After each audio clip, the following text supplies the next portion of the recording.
बिस्मिल्लाहिर्रहमानिर्रहीम। अस्सलाम वालेकुम डियर स्टूडेंट्स। आज हम आपकी रूटीन लाइफ में बहुत सारी डिवाइसेस में यूज़ होने वाली डीसी मोटर की कंस्ट्रक्शन और वर्किंग को डिटेल में स्टडी करेंगे। तो चलिए स्टार्ट करते हैं।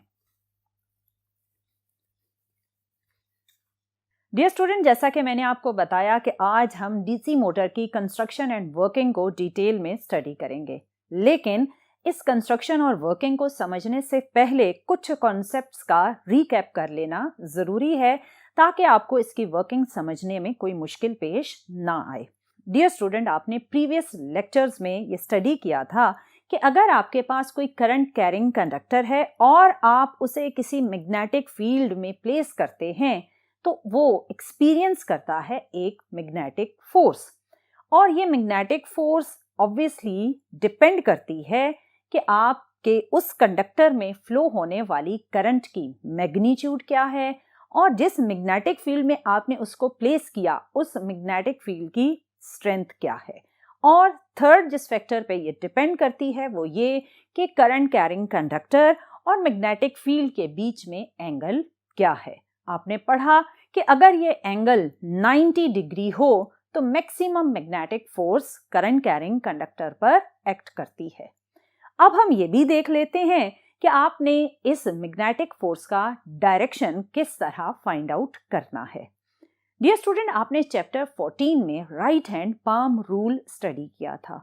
राइट हैंड पाम रूल के अकॉर्डिंग आपके राइट हैंड की फिंगर्स पॉइंट करेंगी along the direction of magnetic field और थंब पॉइंट करेगा in the direction of current, और पाम के नॉर्मल या पाम के परपेंडिकुलर डायरेक्शन में एक्ट करेगी मैग्नेटिक फोर्स।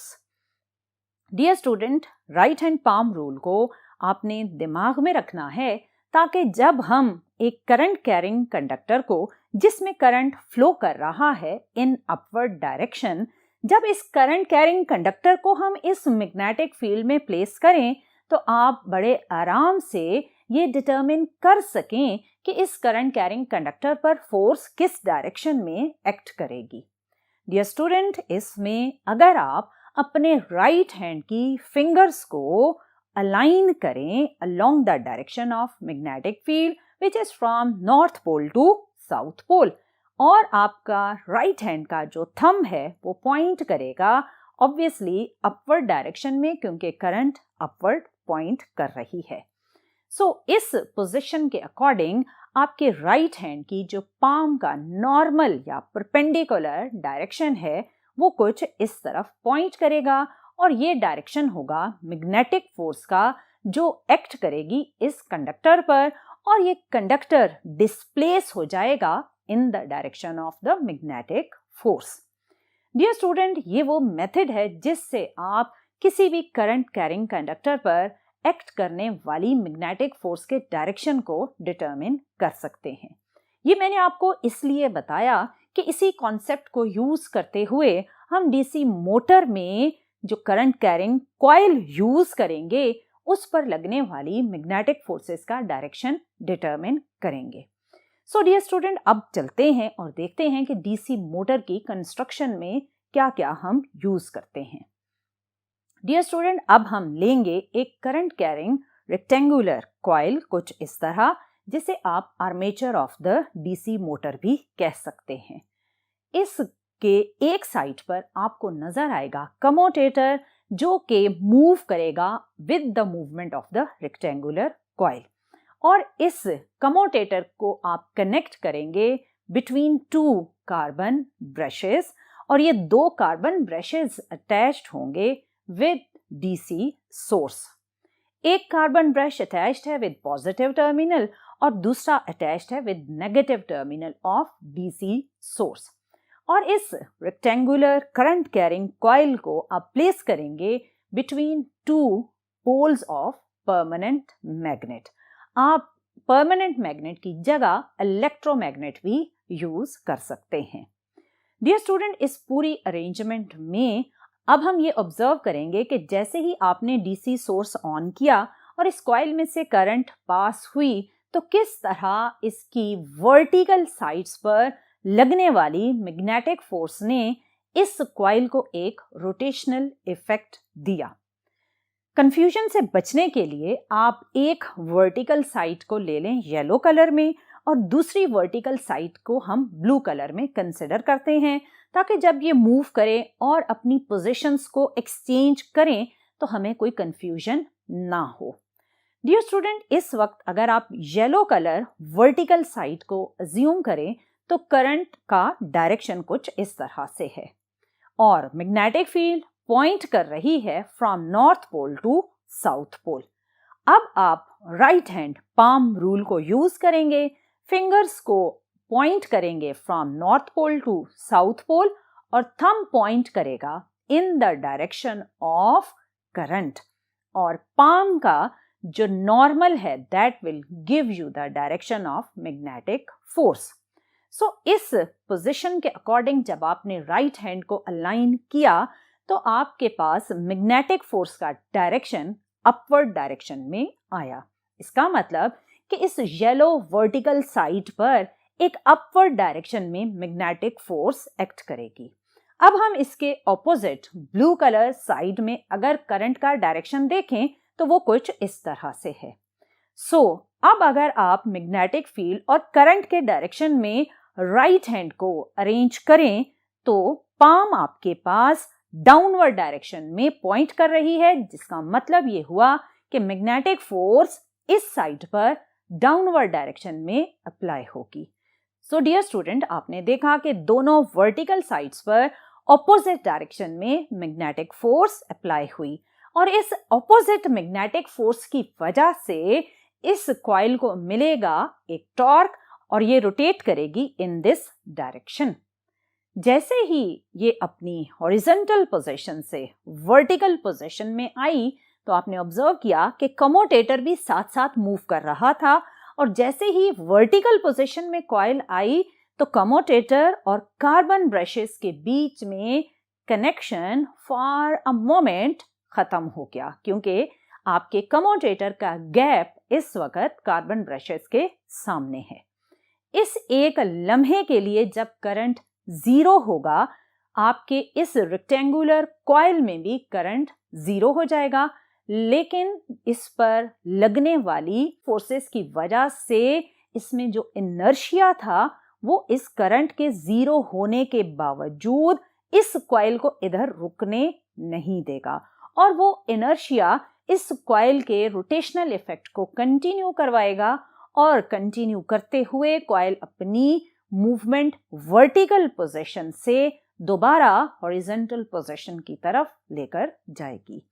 आपने देखा कि जैसे ही उसने अपनी मूवमेंट कंप्लीट की तो येलो और ब्लू वर्टिकल साइड्स की जगह एक्सचेंज हो गई हैं। अब येलो साइड ब्लू साइड की जगह और ब्लू साइड येलो वाली साइड की जगह आ गई है। साइड्स चेंज हो गई, लेकिन ओवरऑल करंट का डायरेक्शन चेंज नहीं हुआ। अगर करंट का डायरेक्शन चेंज नहीं हुआ डियर स्टूडेंट, तो इसका मतलब ये है कि लगने वाली मैग्नेटिक फोर्सेस का डायरेक्शन भी चेंज नहीं होगा। सो अगेन मैग्नेटिक फोर्सेस इसी डायरेक्शन में अप्लाई हुई और इसने अपना रोटेशनल इफेक्ट कंटिन्यू रखा। डियर स्टूडेंट, कुछ इसी तरह बार बार रिपीटेडली इस कॉइल पर लगेंगी मैग्नेटिक फोर्सेस और ये एक टर्निंग इफेक्ट जनरेट करेंगी और कॉइल कंटिन्यूअसली रोटेट करती रहेगी। इस कॉइल की दूसरी साइड पर हम कनेक्ट करेंगे वो डिवाइस जिसको आपने मूव करना है। लेट्स सपोज हम एक फैन अटैच कर देते हैं। क्या होगा कि जब ये कॉइल रोटेट करेगी तो इसके साथ साथ फैन भी रोटेट करेगा और फैन का रोटेट करना कहलाता है मैकेनिकल एनर्जी। आपने देखा कि किस तरह आपने डीसी मोटर की हेल्प से इलेक्ट्रिकल एनर्जी को कन्वर्ट किया मैकेनिकल एनर्जी में।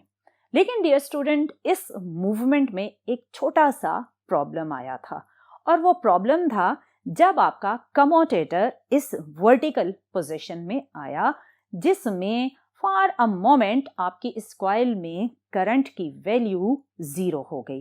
लेकिन मैंने आपको बताया कि इनर्शिया उसको रुकने नहीं देता और इनर्शिया की वजह से वो अपनी मूवमेंट को जब कंटिन्यू करती है तो दोबारा कार्बन ब्रशेस और कम्यूटेटर इन कांटेक्ट आ जाते हैं और फोर्सेस लगने का प्रोसेस दोबारा से स्टार्ट हो जाता है।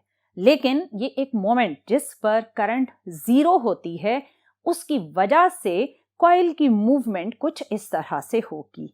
आपने देखा कि ये एक स्मूथ मूवमेंट नहीं है, इसमें एक जर्क का, एक झटका लगने का इम्पैक्ट आ रहा है। इस जर्क के इम्पैक्ट को खत्म करने के लिए हम यूज करते हैं कॉम्बिनेशन ऑफ टू कॉइल्स, जिसमें से जब एक कॉइल वर्टिकल पोजीशन पर आए तो दूसरी उस मोमेंट पर हॉरिजॉन्टल पोजीशन में हो और मैक्सिमम मैग्नेटिक फोर्सेस को फील कर रही हो, ताकि इस कॉइल की मूवमेंट में ये जो एक पॉज या एक जर्क का इम्पैक्ट आता था वो ना आ पाए। इसकी मूवमेंट को और ज्यादा स्मूथ बनाने के लिए या फास्ट करने के लिए हमने यूज किया सिंगल कॉइल की बजाय मल्टीपल कॉइल का कॉम्बिनेशन यूज किया, जिससे आपके इस सिस्टम में होने वाली जो मूवमेंट है, सर्कुलर मूवमेंट ऑफ कॉइल, वो फास्ट हो गई। सो जितना ज्यादा आप कॉइल का कॉम्बिनेशन यूज करते हैं, उतना ही ज्यादा आपकी इस कॉइल की मूवमेंट स्मूथ और फास्ट होती जाती है, जिससे आपके आउटपुट पर परफॉर्म होने वाला मैकेनिकल वर्क उतना ही स्मूथ हो जाता है। सो डियर स्टूडेंट, आपने देखा कि किस तरह डीसी मोटर में इन चंद चीजों के कॉम्बिनेशन से, जिनमें शामिल हैं armature, commutator, carbon brushes, DC source और परमानेंट मैग्नेट। डियर स्टूडेंट, इन सारे कॉम्बिनेशंस की हेल्प से आप कन्वर्ट करते हैं इलेक्ट्रिकल एनर्जी के इम्पैक्ट को rotational motion of rectangular coil, और फिर उससे आप जनरेट करते हैं मैकेनिकल वर्क। सो इसका मतलब ये हुआ कि डीसी मोटर एक ऐसी डिवाइस है जो इलेक्ट्रिकल एनर्जी को मैकेनिकल एनर्जी में कन्वर्ट करती है। So dear student, this was all about construction and working of DC motor. I hope कि आपको इसकी सारी कंस्ट्रक्शन और वर्किंग की डिटेल समझ आ गई होगी। इंशाल्लाह आने वाले लेक्चर में मजीद इलेक्ट्रिसिटी से रिलेटेड कॉन्सेप्ट्स को डिस्कस करेंगे। बट टिल देन, अल्लाह हाफिज।